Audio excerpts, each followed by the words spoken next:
All right, hello, welcome everyone. If there are still people joining, welcome as well.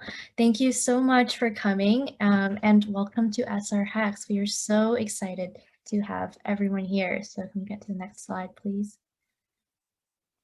So I'm going to be talking a little bit about our team and kind of what we do, and then we're going to get into talking about the competition, what you guys are going to be doing for the next couple of weeks, and what resources are available to you, as well as we have someone who's really special here to give you guys a talk.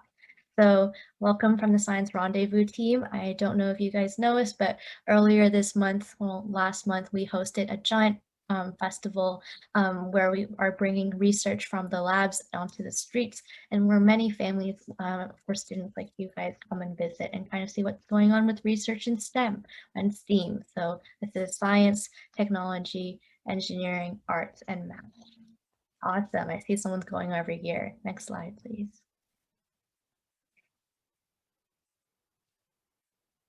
Next slide, please. Thank you. Okay, so just a quick introduction on your host for today's opening ceremony. So hi, my name is Mimi. I am one of the people who are going to be the MC for this, and Douglas here with me is going to be also taking over the presentation. And also, we're missing Eduardo here, and that's really my bad, but Eduardo is also going to talk about certain details of the programming competition. So yeah. Yep. Thank you. So this is just a little rough schedule of what we're going to be doing. So we're going to do a short introduction,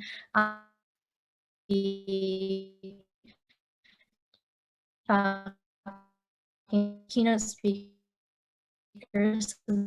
U of T is here to give you guys a little talk and a little bit of a story on me talking about our SRHacks 2021 theme. So what you guys are going to be doing for the next 2 weeks. And then we're going to be talking about the competition in more detail and available resources.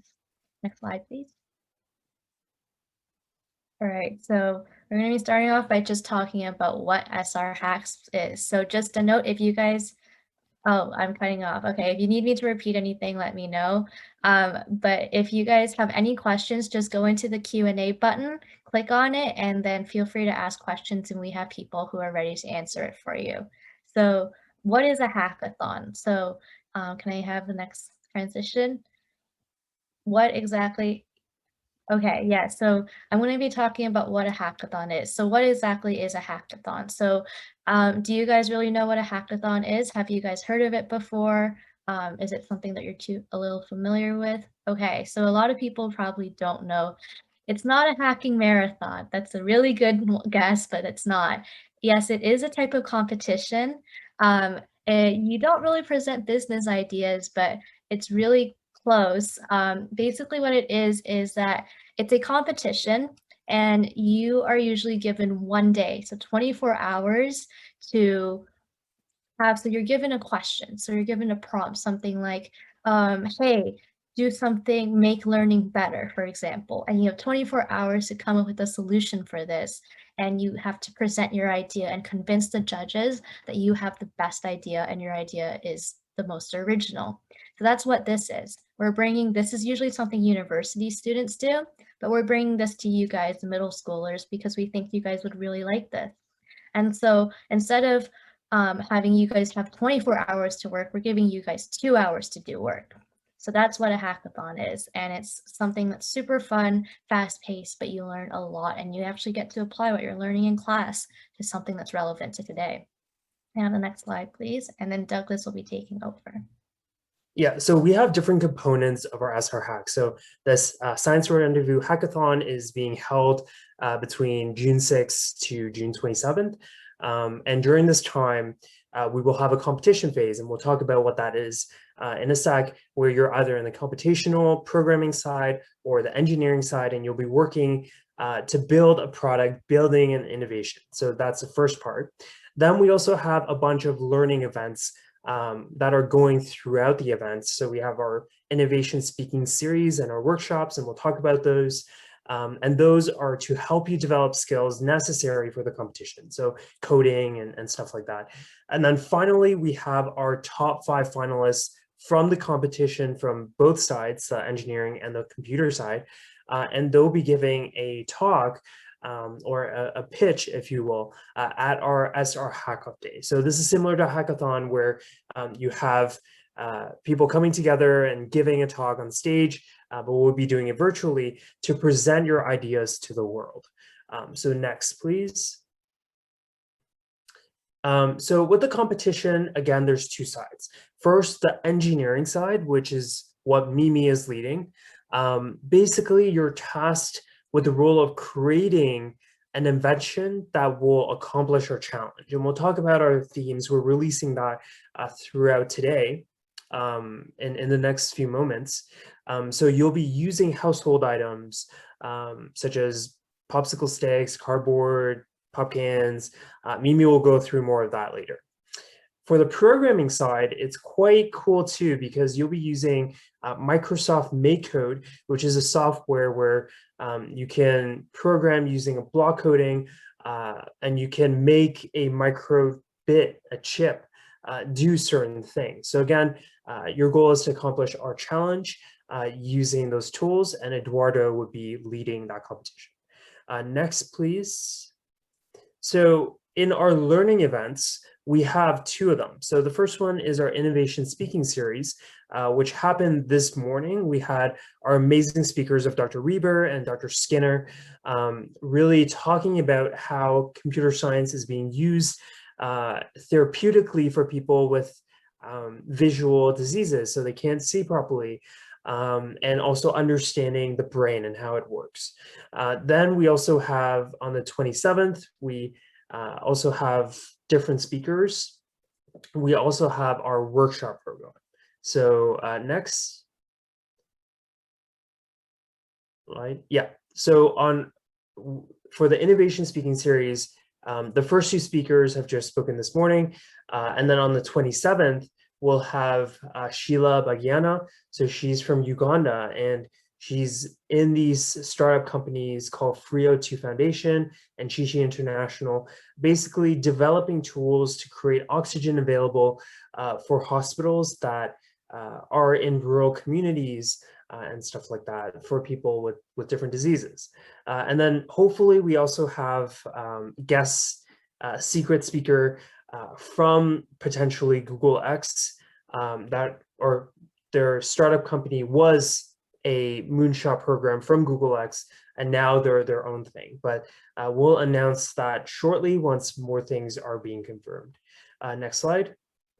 So in terms of our workshops, first we have our Microsoft MakeCode workshop led by Eduardo and our Sarath from our exec team, and we'll talk about how to program, how to code, very basic stuff, so you guys can follow through and get to know the program. For the engineering design, so this is our second workshop. It's going to be led by Mimi and Ben Drakic from University of Toronto, and they'll be talking about how to or the basic concepts of engineering design, identifying needs and environments, and so forth. So no experience is needed for any of these workshops. And finally, the hydraulic machine workshop will be led by me and Lily from our team as well. And this will be a DIY workshop where we're actually building hydraulic cranes and machines and stuff like that. So there are some materials that you need to purchase before that or gather. So check out our Eventbrite or check out our emails, and you guys can prepare for that. So next, so our final event again is our SRHackoff, which we're showcasing our top 5 student finalists from each competition. So this will happen on July 3rd. And we're really excited about that. We have coaches from our SR exec team that will help the finalists kind of go through the programs and things like that. So we're also trying to introduce new activities. And yeah, so stay tuned for more about that. And that's about it in terms of the general introductions. So next we're gonna have Mimi introduce our keynote speaker. Oh, and this slide too. This is our overall schedule about what things are. So next slide as well. And here, hopefully you guys have gotten an email of all these different links, including our schedule. If you haven't, please contact us I know some of your emails we've been having trouble with because the school boards don't allow certain Google links to be activated or things like that. So let us know, and also check with your parents because we'll also be sending emails and information through them. So here is all the kind of competition schedule and learning events that you can access. Okay, so I think the next slide and next one. So we'll be introducing our keynote speaker, and Mimi will help with that. And then afterwards, we'll go back and hash through a lot of the details for each of the competition. Yeah, so I am so honored to introduce the Dean of Engineering here at U of T, Professor Christopher Yip, and he is here to give you guys a talk and just kind of what his thoughts and opinions about engineering and coding. Great. Well, thanks for the introduction, and welcome everyone. I'm happy that we're all here. Unfortunately, I wish we were all in person, as I'm sure everyone's heard this being said for the past year. I hope everyone's having a great Sunday afternoon and looking forward to actually seeing what you guys are going to be doing over the course of the next 2 weeks. I was listening to Mimi as she was introducing things, and she said, hackathons are usually over 24 hours, but we're going to give you a project to do over 2 hours. And I'm like, wait a sec. That's like super challenging. I think she meant 2 weeks. Anyways, I think what's cool, and I mean, this is an amazing opportunity for you to work on a problem and really bring all your skills to bear on the problem. I think this is part of really what engineering is about. It's about solving problems, bringing in inputs from different people, different perspectives all the time. Often, as Mimi likely knows when she went through her program or is killing the program, and the rest of your team knows, one of our foundational courses in engineering in first year is engineering strategies and practices, and we actually give you 12 weeks to solve a problem, and not 2 weeks and not 24 hours. We actually give you a lot of time to work on problems, but we give you real world problems to work on. And so you guys are getting an awesome preview of what university life is going to be like, in a sense, the kind of challenges that are out there, but scaled down a little bit more. But it's really about bringing new, innovative, creative ideas. One of the biggest challenges we have, frankly, is that people think that the actual engineers, the faculty, you guys all know the answers, and in fact, we don't. And often it's the ideas that are going to come out from you guys, where you are in your educational path, grade 5 to grade 8. It's like it's prime time, great creativity. You haven't been squashed by university life, as it were, and it's a time for you to bring your innovative ideas together. Everybody has had different experiences, and it's a chance to really test yourself and explore and try out new things. I was kind of looking at the outline for SRHacks and thinking, I wish this was around when I went through, when I came through middle school and high school and stuff, and these sorts of opportunities. Because what we're seeing, and I'm looking in the chat, people are going like, why can't I use Scratch instead of using MakeCode? And why can't I do this? And in realizing all these new tools have become available, they become fully accessible to everybody to start doing really, really super creative things that 10, 15 years ago, we wouldn't have been able to do. And what I find even more exciting is that we all get a chance to learn. I'm the dean of the faculty. I'm supposed to sort of know how everything works. I'm supposed to help everybody move their way through the system, but I'm also always learning. I was looking through the booklet, and it's like, well, we're going to do some stuff on virtual MakeCode and build stuff on a microbit. And I'm thinking, wait a sec, I have a microbit. And I was like, I bought this because I wanted to figure out how to write code and practice on this. And I'm sitting there playing with this thing, and I'm like, what can I do? So this is actually this is a cool test. So I bought this, and I was like, I have not coded in a while, and I had to figure out actually how to write this block code. It was really weird. I'm so used to writing real code, and this is like dragging stuff around. But I built this thing. Let's see how I get this to go. So I built this thing, and so it's going to do stuff. And people probably figure like, what the heck has he got going on there, right? And there's these little pictures going across the screen, and this is a little bit of a test. It's going to be a bit of a cultural test, actually, because I built this as a timer for my kids, and it's a timer for them to brush their teeth. And what I've got going is, and this is another, it's a cultural timer because it's showing in pinyin Chinese characters for numbers 1 through 10, and it counts down and it goes all the way to 2 minutes, 1 to 10, and then does it 6 times and does it another time. And it gives them a sound off and a checkbox. But it took me, it took a little more than 2 hours to figure out how to do this.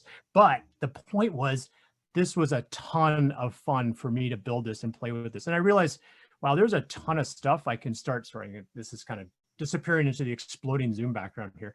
But there is so much stuff that you guys are going to be able to do and learn about in the context of these little devices that I swear probably 10 or 15 years ago would have cost thousands of dollars to build. And you're going to be able to do stuff, which is amazing and totally creative, right? So I'm really looking forward to actually what the challenges that you guys are going to drop on them, because I may be sneaking in and pretending to be someone in this age group so that I can actually try and do this hack and fail miserably to prove that I actually don't know what I'm doing. So I just wanted to give you guys the sense of just the excitement I have in hearing and seeing how enthusiastic you are about doing this event, the opportunities that you're going to be presented with. You will be the next generations of engineers, scientists, artists, right? I mean, we're looking at STEAM. It's not just STEM, right? It's about learning how to do stuff and solve problems and bringing all sorts of opportunities to bear, not just applying them here, but applying them around the world, right, to solve global problems. I was going to actually throw into the chat a massive hack, which would be, solve in 24 hours COVID. I suspect that's probably a little bit more than a 24-hour problem to solve. But if you think about it, the solution to the pandemic, oh, look, it's taken, that was 2 minutes. If you think about it, the solution to the pandemic, the solution for our recovery is all going to come out from engineering, right? It's how did you scale the vaccines? How did you distribute the vaccines? How did you make the vaccines? All that sort of stuff is all engineering built in behind all of that. It's not just the biology, but it's everything else as well. But these are big global problems, and this case, needed something that was a really, really quick solution. And I'm sure you've all seen some of the solutions people have put up for how do you find the vaccine and how do you schedule things? And these are all problems that people are realizing, like, I can come up with a really creative and novel solution for these really super challenging problems quickly, right? And that's really what this is all about. So it's how do you be creative, innovative, and just really get things moving forward. So I'm really, again, excited. Congratulations. Welcome to SRHacks. Looking forward to what you guys will be doing over the next 2 weeks to solve the problem. And so enjoy, have a ton of fun. Looking forward to your solutions. I'm going to hand it back, I think, either to Mimi or to Doug right now. Yeah, so I can take over, but thank you, Professor or Dean Christopher Yip. I think that was really cool talk. And it's amazing, like you have your own little microbit MakeCode. Maybe you can sneak it into our competition, and we'll see if our judges can kind of figure that out. So I have the opportunity to present our theme for 2021. And this is something that all our team kind of came together and thought through. And we thought it was a really hopeful and nice kind of theme, considering the times that we're in right now. So drum roll, please. Okay, next slide, please. It's the theme, and the challenge is, how do you make staying at home better during the pandemic? So your task is to create innovations that reimagines what staying at home means. It doesn't have to be boring to stare at a computer all day at school or at work or things like that. You can make things fun at home. You can make innovations that help different people for their day-to-day tasks easier. So one example that we have maybe is that maybe using programming in our microbit codes, you can help remind elderly to take their medications or things like that. So it's not just a fun component, there's also, can you make something that's actually really useful, or things like that. So Dr. or Professor Yip, with your little timer, that's amazing. I think that plays a role in the pandemic when you're not able to take care of the kids all the time when they're brushing their teeth. You can tell, okay, like stick this timer at the bathroom door and listen to it, So things like that, we are looking for creative thoughts, and also helping us reconnect with our loved ones, either within our family through these innovation techniques or across different communities virtually through our microbits and stuff. So next slide. So we really want you guys to think about who you are building your innovation for. It can be yourself. It could be your family, the little kid in your family, maybe your younger brother or sister, to build something to keep them entertained during the staying at home phase, or to your grandparents, like what we mentioned. Or it could be to people who are not within your family and you're looking to upscale it in the future, and you can dream giving it away to other people and helping them accomplish the things that you want to accomplish. So next slide. So I know this kind of theme is very, very generic, and part of the purpose is to allow you guys to be creative in different ways. So for the engineering side, you guys will be tasked again to build an invention with household items to create something that would make staying at home better. So maybe it's something that you can engineer something that will help different tasks within your home, or create games or something of sorts. And then on the programming side, you're tasked to build a virtual friend or a virtual companion. So a friend or a companion, the most important kind of aspects is that you're able to communicate and interact with it, so it's able to respond to you. And also a bonus if they can also help you with day-to-day tasks, kind of like a friend reminding you to do things. So next slide. So now we're going to go through a bit of the competition details. Next. Okay, so in terms of what's going to happen, so officially our program for SR Hackathon starts today and ends on the 27th. But when you can submit a project, what will happen is we're going to send you a Google form, and then for the different competitions, there's different things you can send. So for the engineering side, it will be a 5 to 10 minute video. For the computer side, you'll submit your code as well as a short written description, and you can submit during June 13th to June 20th. So all these days should already be sent to you, or we're going to send them tonight. And they're also available on our website. We have our information package there as well. And so the deadline to submit things is, again, June 20th at 8 p.m. So please, please, please put that in your calendar and remember to put something in by then. Students have to be in grades 6 to 8 within the Greater Toronto area as of this year, so 2020 to 2021. And students can participate as a group of 1 to 3, so you can do it yourself or up to a team of 3. But all the students must submit a registration form. And in order to be eligible, you have to submit a registration form as well as a project submission form, again, by June 20th, 2021. Next slide. So what's going to happen after you submit things is that each of your project will be reviewed by 2 judges, and these are undergraduate students or graduate students in engineering or computer science within U of T.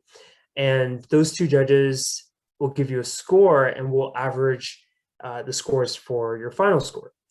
And you, as participants, will receive all our judges' comments and also the scores and your feedback about your project and your innovation.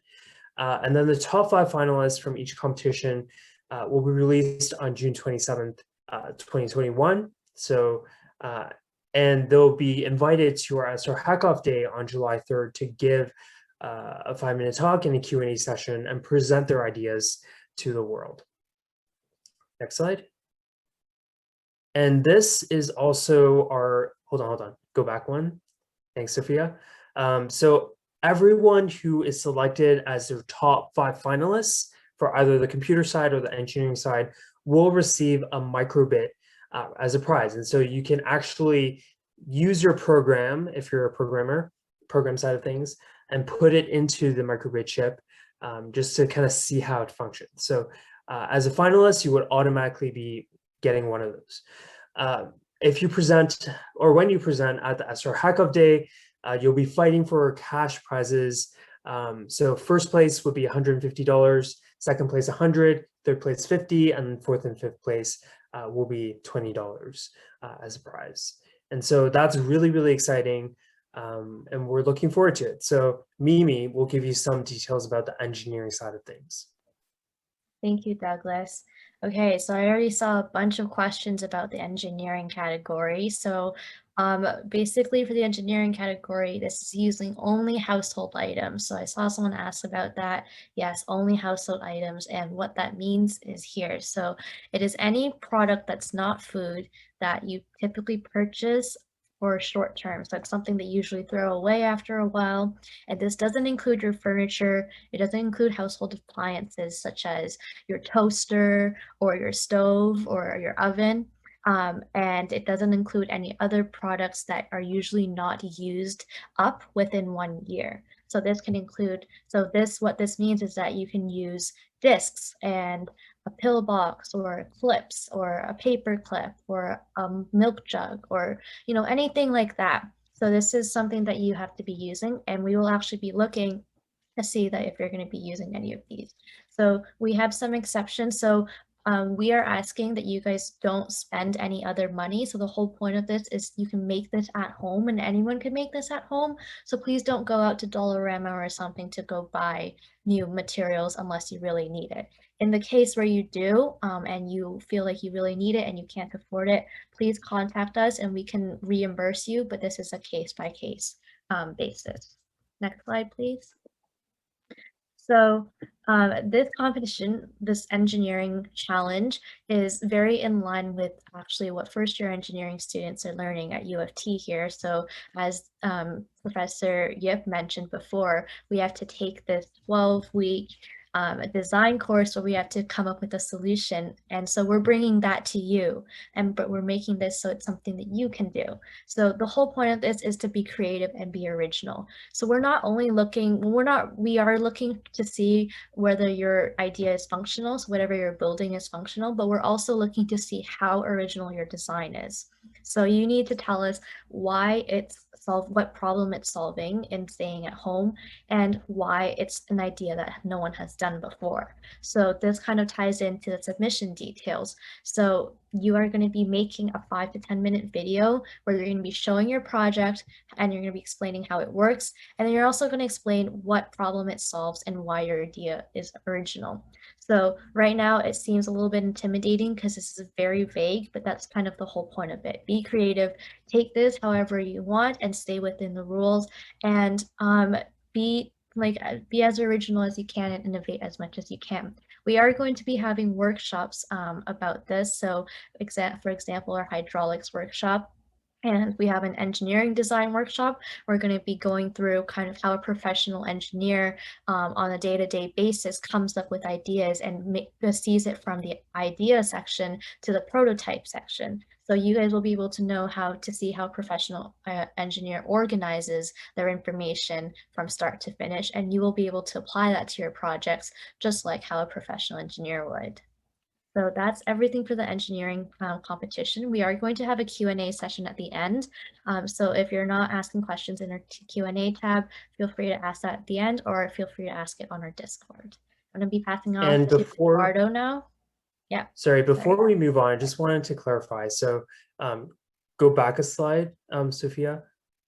Okay, so for the materials and things like that, we do have an appendix in our information package, which lists some examples of household items and things like that. So you guys can refer to that. We really encourage you again to use what you have at home, but if you do need to, because sometimes, I just don't have popsicle sticks lying in the house or glue guns or things like that, you guys can go out dollar store or whatever, crafts and supplies to purchase. We ask you to minimize that amount. So I think maximum that you're allowed to go ahead and purchase on your own money is about $50. But please try to just use your household items as much as possible. Now, for what Mimi mentioned about financial accessibility, so we do understand that certain families might have financial restrictions in terms of purchasing things or helping the kids with certain materials. So if you do need anything like that, let us know by email, and we have a limited budget to reimburse materials and things like that. So to be clear, you are allowed to go purchase materials, but please limit that amount as much as possible. And again, everything is in the information brochure, and including the judging criteria and stuff like that. So if you have any questions, feel free to let us know again. So next slide, we're going to bring it to Eduardo, who's going to talk about the programming competition side of things. Thank you, Douglas. So yeah, indeed, the point here is to kind of create something that will help people kind of cope with the pandemic. And we want to challenge everybody that's doing the programming competition to use MakeCode to create a virtual friend that will keep company to people that are isolating by themselves. So the idea is that you would log on to MakeCode, which is a free to use programming interface that can be used by a plethora of different devices. And as Dr. Yip mentioned, it's block based. So it's pretty much finding all these blocks in these little tabs and putting them together to create something very unique. And the cool thing is that you don't even need a microbit to test it, because the interface comes with a virtual microbit that you can click play or pause it to test your code to see if it behaves however you want it to be. And as you saw, it's a very tiny device, but although it's so tiny, it's actually quite sophisticated. It has things like a radio antenna, a microphone. So it really gives you a very wide range to what the things that you can make. So you guys can actually make some very cool and unique designs. And if this is a little bit too much to handle right now, we will be having a workshop on the 12th of this month, and we'll be going over all these blocks and also kind of walking you guys through about the submission process. So can I have the next slide, please? Okay, so perfect. So the submission details is the things that you're going to need is after you're done making your code in MakeCode, you would then save it as what's called a hex file, and this will be done automatically for you. So that hex file is what you're going to use to upload to a submission form. And in the same form, there's going to have a little section where you can write a 500-word maximum brief description of your friend and what it does and what it's all about, and also tell us about your journey about making this project, what difficulties you had and how you overcame them. And also, if you find it necessary, we also encourage you to add a picture or a diagram and upload that as well to kind of supplement the description of your friend. And this should be another picture here, but I want to encourage everybody to don't forget to put comments in your code. This is actually a very common practice when writing code, because you want to be able to tell people that are looking at it what every part of your code is doing. So it doesn't have to be so complicated. Just make sure that as you're going through it, once you solidify a piece of code, click on, make a little message saying what this code does and why it's important for the program. So I think that's about it for the programming competition details. I'll hand it off to Mimi. Okay, so I would like to thank all our teams, especially our Science Rendezvous Hackathon organizing team. Mimi has been leading the engineering side of things, Eduardo the programming, and then all the graphics and even these backgrounds that we all use is all Mimi. And then Eduardo and Andes have been recruiting speakers and amazing people to our SRHackoff Day and our innovation speaking series. And Blake has been amazing and doing emailing. It's just so many emails, and you guys, we have over 250 participants so far, and that's amazing. So he has a lot that he's kind of handling there. We also have our promotions team, which helped us a lot, and a lot of them are in this call right now, helping out with the day-to-day kind of tasks with holding a Zoom webinar. And we have our co-chairs, Surath and Shrin, who's been amazingly supportive with this random idea that we just had. And Lily and Amy, who's been helping with the website and different workshops as well. So without these guys, this wouldn't be possible. Next slide. And these are our sponsors. So thank you to NSERC and Kremlin for sponsoring us. Even though it's a virtual event, there's a lot of costs associated with it. And of course, we're part of University of Toronto and the overall Science Rendezvous umbrella as well. Next. So now we have our Q&A session. So first, I would just kind of like to ask Dean Yip just how you got into engineering? What got you motivated? What was your kind of high school or college student journey was, and what are some of the tips that you would like to give to these students? I know it's big. That's always an awesome question to get. So so my background is I'm a chemical engineer. I'm from Toronto. My undergrad is from U of T. How did I get into engineering? So it's the classic story of enjoying chemistry, enjoying that sort of stuff, and then thinking about how I could use it in a kind of an applied sense. I think the key for me to going into engineering was that recognizing that it's a really broad and even broader now program. Lots and lots of opportunities to keep a core focus in engineering stuff, probably, but also the opportunity to do lots of exciting minors in our program now. One lot that was not available when I went through. I missed that sort of an opportunity, and I think that's something that we've brought in now that makes engineering a super exciting program at U of T, and in particular for students who have a diversity of interests.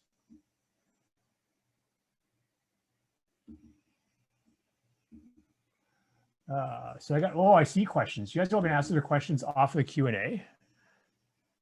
I see. Yeah, that would be great too. Yeah. We can do that as well. Okay, so here's, no, go ahead. Yeah, go ahead. Oh, so what do you think we should be doing at this age and throughout high school to set ourselves up for success in a career? Doing what you're doing right now, actually, to be fair, the best thing you can do is to stay curious and ask tons of questions, because that's all about what these programs are about, is coming up with creative solutions, things like these hacks, ways to kind of bring you into that space and have you think about creative solutions to problems. Engineering really is a bit of a practical field. Computer science, the same thing. It's a practical solution to a problem. And just, paying attention, learning what's going on in the world. People worry a lot that they should focus on all the math and sciences and all that stuff, which is all great. But I think it's equally important that students also be well aware of just everything else that's going on in the world that which impacts that stuff. The technology is changing so fast right now. Like, it's ridiculous how quick things have emerged over the past, like, even 5 years, right? Cell phone technologies, the microbit. I mean, seriously, there's more power in this microbit thing than what I used to code in when I went through undergrad, honestly. And we had no sensors. I mean, we had no sensors back in the day. So it's ridiculous. You guys have robots. We had no robots. So knowing about these things, being familiar, not being afraid to learn and to break things. I think that's probably the most important thing. So, and have fun. All right, thank you so much. Thank you so much for all of that. If you guys have any other questions to ask Dean Yip, please type it in the chat or the Q&A. For now, I'm just going to take a pause from that and answer competition-related questions. So a lot of people are asking what a microbit is and whether or not you will be having one of those. So Eduardo, would you like to answer that? Yeah, so I saw some of those questions as well. So you don't need a physical microbit in order to test your code. It'll all be done virtually through the interface. When you log on to Make Code and you start your project, you'll have the blocks, and right beside it, you have a virtual version of the microbit where you're able to test all the features. So even if you have like a physical one that, let's say, doesn't have like the Microsoft function, it's okay. You can use the virtual one to test it. And even if you want to elaborate on that, make sure on the description to let us know what the Microsoft function is supposed to do, and maybe draw us like a little diagram as well to kind of supplement that. So hopefully that helps. Yeah, thank you. Someone is asking, what if I made something but it doesn't work and the date for the submission is close? So again, the whole point of this right now is we understand that this is something really new and you might have never done this before. And for many, you don't know how to code, or it's not working. It can be really frustrating. But a big portion of this competition is the creativity and how original your idea and what your idea is. So as long as you can explain what your idea is, talking about your idea and how you want it to work and how you seeing it working is just as important as showing that your idea works and that it's functional. So I hope that answers your question. Of course, please feel free to ask more. So I see someone, so a lot of people are asking if you can have teams of more than 3. So this is maximum of 3 people on the team. So our official competition period is going to be starting at 2 p.m. today, and you will have until June 20th at 8 p.m. So it's a Sunday to submit your project. So you're going to have 2 weeks, and then we're going to be announcing the top 5 finalists at the end of June. So this will be around Canada Day, not Canada Day, sorry, the weekend before Canada Day. So the 27th to 26th is when we're going to be announcing our finalists. And then after that, on the 3rd of July, we are going to be hosting a big event called SRHackoffs, where everyone is invited. So even the public, so anyone who's interested is allowed to come. And we're just going to celebrate your success and how awesome everyone has been. And someone else is asking if you're working in a group and registered separately, how does submission work? So are you submitting one project for your entire team, or are you submitting separate? So is each person submitting their own project? So Douglas, can you answer this? Sorry, say that again. Oh, sorry. Or I think Blake, one of you two, about whether or not, so if someone is working in a team, do they submit one submission or do they submit separate submissions? Yeah, so you have to submit the registration form. So everyone has to submit that because that includes all the consent from your parents and things like that. So everyone submit a form with that. For the project submission form, we can just have one per group, and we'll include sections where you can include their names and stuff like that. And there's questions also about SR Hackoff Day. So if you win and you're a group of 2 or 3, you guys can either alternate or choose one person as a speaker during the SR Hackoff Day. And regarding prizes, we're still working on that because we are a not-for-profit organization, so we have limited amount of money and things like that. So if you are in groups of 2 or 3, we'll have to figure out how to do the prizes and stuff like that. My gut feeling is that everyone will get a micro bid, but the cash prizes will be split amongst for you guys for your SR Hackoff. But that's not confirmed yet. We'll, as a team, have to kind of sort that out. Yes. And also to add on to this, some people are asking, how do you submit this and how do you submit your groups? So you can have whatever groups you want until the June 20th. June 20th is when you submit your project, and it's also when you're going to be submitting your groups. So this is something that you can do. So you can work alone or you can find a group within the next 2 weeks. It's really up to you. And also, if you didn't win, you will not be getting a microbit, unfortunately, but we do have some other things that we would like to give you. So microbits are more for the top 5 winners, just because of budget restrictions. We also have a new section of awards called People's Choice Award. So hopefully you maybe get selected for that. And that's open for the public to kind of choose like what their best projects are as well. Yes. And also for some people are a little bit unsure about what the theme is for the engineering competition. So I'm just gonna talk about what that is. So basically the big challenge that you have for the engineering competition is how can you make quarantine and staying at home better during the pandemic. So your task is to create using household items only. So whatever that means, something that you can find at home and you don't have to go out to buy it. Build something that can help you solve a problem. It can be any problem. It's up to you what problem it is, but whatever problem that you can think of, and present it.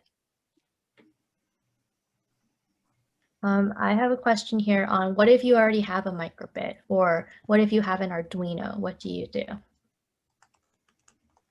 So in terms of that, if you already have the device and you wish to use it to test the microbit, that's completely fine. As long as when you submit the code is the make code that you're submitting to us, that's completely acceptable. Because there's no like physical component where you have to show us like a video of like you with your Arduino or your microbit showing that it works. We'll need the hacks file and then the description of your friend. Sorry, just to tie it into something else, there's been questions about people being confused about the programming and the engineering competitions. These are two separate competitions. So it's not like you code your friend on the programming and then you make it in the engineering section. These are two completely separate competitions that you don't have to attend or do both.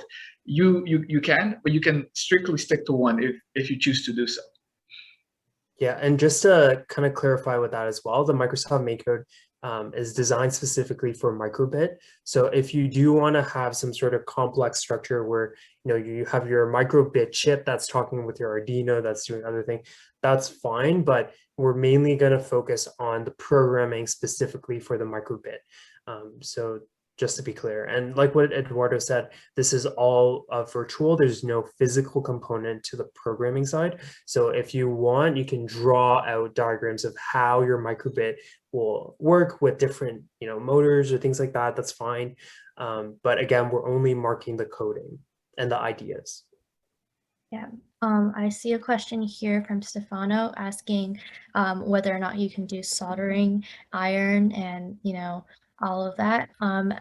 So yes, you can, but again, please make sure that whatever you're making, the whole point of this is that whatever you create, someone else can create at their house. So if you are making something with a lot of wires, can another person in another house also create that and with whatever they have? So will they have to go out to like an electronics store to buy these components? If they do, then don't use it and don't put it in your thing.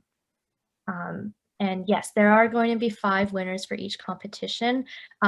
We are only going to be announcing the top 5 people just to keep a lot of confidentiality. But however, there again, like you can still win the People's Choice Awards because this will be chosen amongst the public. So there are lots of opportunities for prizes.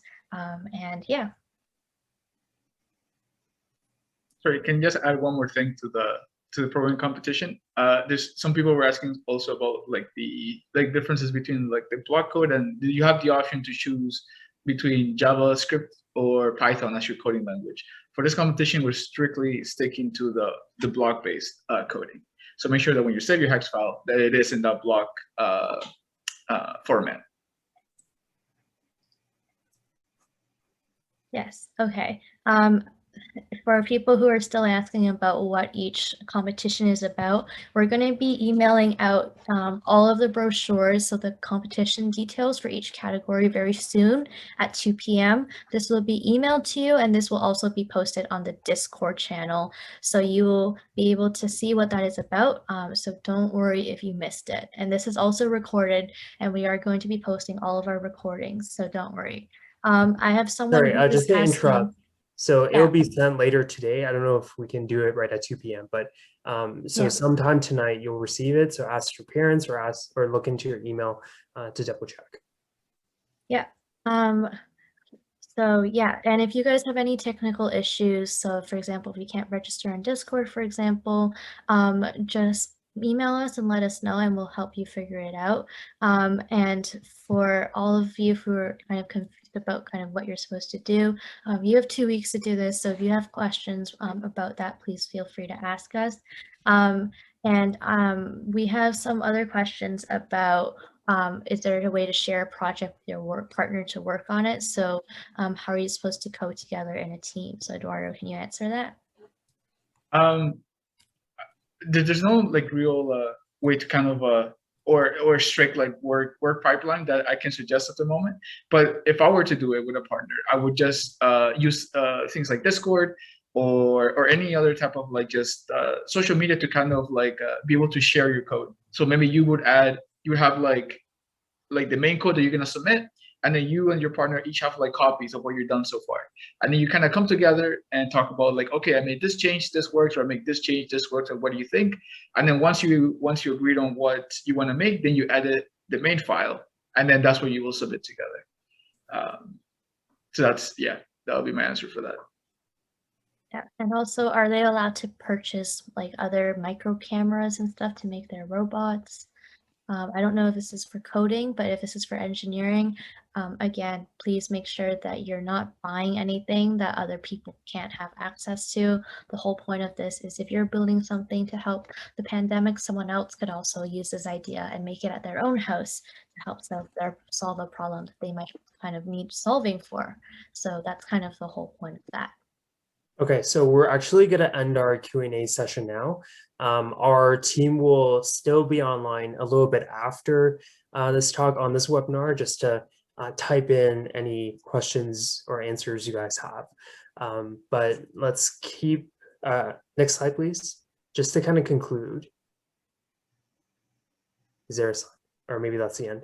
Okay, well, if that's the end, so thank you everyone for attending our opening session. Thank you again for Dean Yip for giving a talk and kind of being really engaged with this. Hopefully we can reach out to you and maybe you can be one of our esteemed judges at our final SR Hackoff Day presentation. But I know you're really busy too, so we'll see. But do you have any final comments or words or things?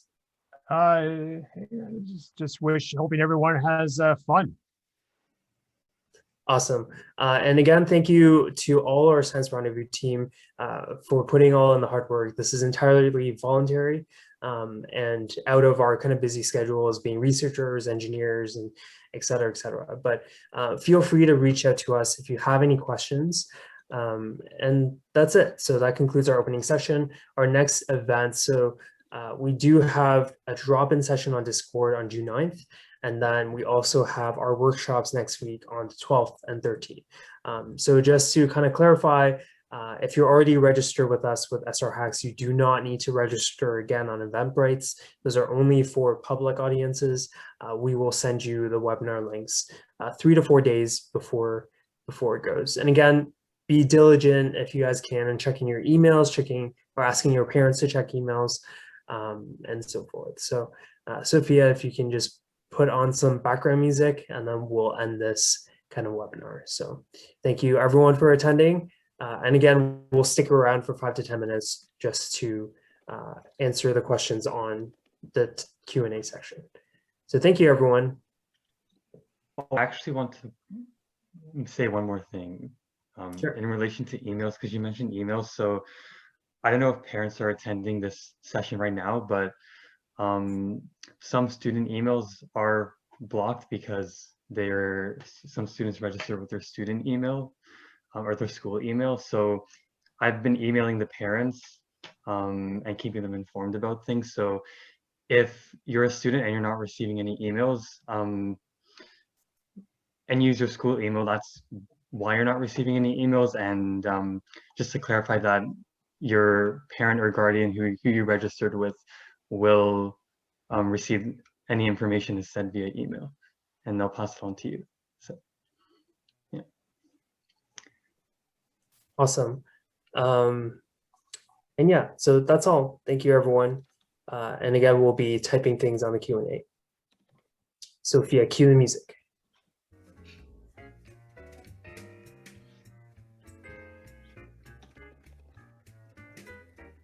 Bye, everyone. Thank you for coming.